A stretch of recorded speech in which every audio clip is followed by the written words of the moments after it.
नमस्कार विद्यार्थी मित्रांनो, आजचा दिवस 14वा आणि आजचा टॉपिक आहे 4 आणि 5 अंकी संख्यांची हुबी मांडणी करून वजाबाकी करायची। आता बघा, इथं त्यांनी शाब्दिक उदाहरण दिले। नीताने 2565 रुपयांचे टेबल आणि 5623 रुपयांच्या खुर्च्या विकत घेतल्या, तर खुर्च्यांपेक्षा टेबलासाठी किती जास्त खर्च झाला। बरोबर, कितीपेक्षा जास्त खर्च झाला म्हटल्यावर असं आपण काय करणार, वजाबाकी करणार। एखादा शब्द जर असा आला तुम्हाला, फरक किंवा कितीने जास्त किंवा कितीने कमी, अशा वेळेस काय करतो आपण, वजाबाकी करत असतो। ठीक आहे, मग आपण वजाबाकी काय करणार, मोठ्या संख्येतून लहान संख्या वजा करणार।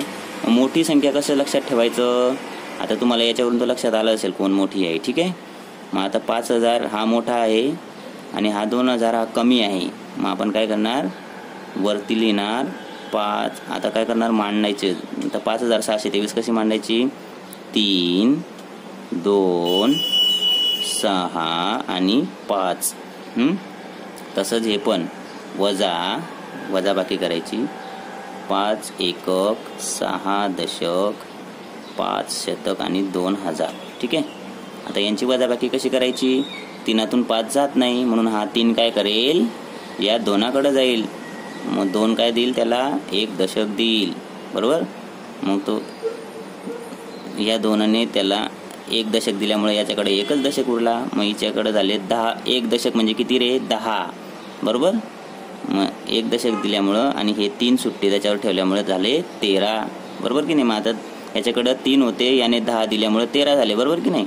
मग 13तून 5 गेले, किती राहिले, 8। आता मला परत सांगा, आता 1तून 6 वजा होईल का, नाही। म्हणून काय करणार, हा याच्याकडे जाणार। बरोबर, आपण त्याला 10 दशक देणार। बरोबर, मग हा 10 दशक आणि याच्याकडे ऑलरेडी 1 दशक आहे, मग ते झाले 11। एकाचे किती झाले, याच्याकडं 11। पण याने 1 दशक याने दिल्यामुळं 10 दशक दिल्यामुळं याच्याकडं फक्त उरले 5च शतक। बरोबर की नाही। मग 1 शतक तिकडे दिलं। मग 11तून 6 वजा करायचे। आता 11तून 6 वजा गेले, किती राहिले, 5। मग आता 5तून 5 जातील, 0। आणि इथं पण 5तून 2 गेले, उरले 3। मग काय उत्तर आलं, 3058। हा झाला त्यांच्यातला फरक। काय झालं, त्यांच्यातला फरक। मग यांच्यात फरक आहे म्हणजेच काय की खुर्च्यापेक्षा टेबलासाठी जास्त खर्च झाला। बरोबर की नाही। म्हणजे हे जे रुपये होते हे टेबलाचे होते, कशाचे होते, टेबलांचा खर्च।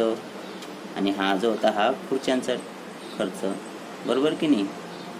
मग कितीने जास्त खुर्च्यांपेक्षा टेबलाने किती जास्त खर्च झाला, एवढे रुपये जास्त खर्च झाले, 3058 रुपये।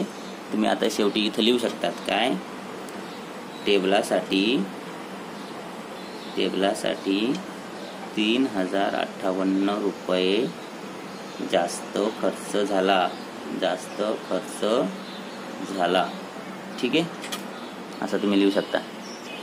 नंतर दुसरं उदाहरण, रीना जवळील 9860 रुपयांपैकी फक्त 172 रुपये शिल्लक राहिले, तर तिने एकूण किती रुपयांची खरेदी केली असेल।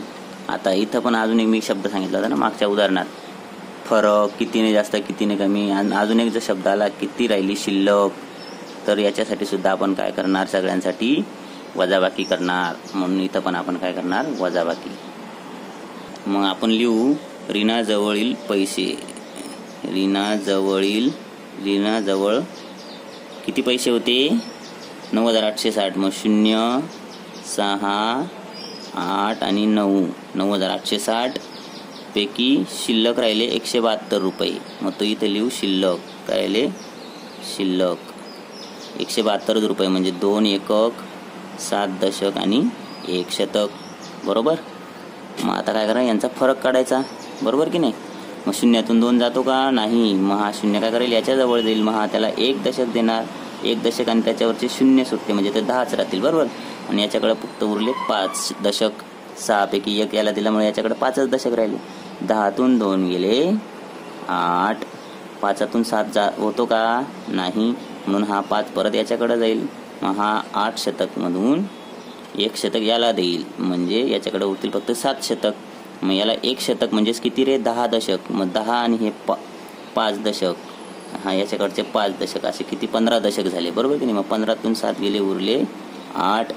आता 7तून 1 वजा होतो 6 आणि 9तून काहीच नाही वजा करायला 0, म्हणजे 9तून 0 गेला 9च बरोबर. मग एवढे रुपये तिने काय केले, खर्च केले, खरेदी केली. एवढ्या रुपयांची काय केले तिने, खरेदी केली. 9,688 रुपये. कारण की एवढेच शिल्लक राहिले की नाही. एकूण रुपये ते एवढे होते, त्याच्यापैकी हिने खर्च एवढे केले, मग एवढे शिल्लक राहिले असं.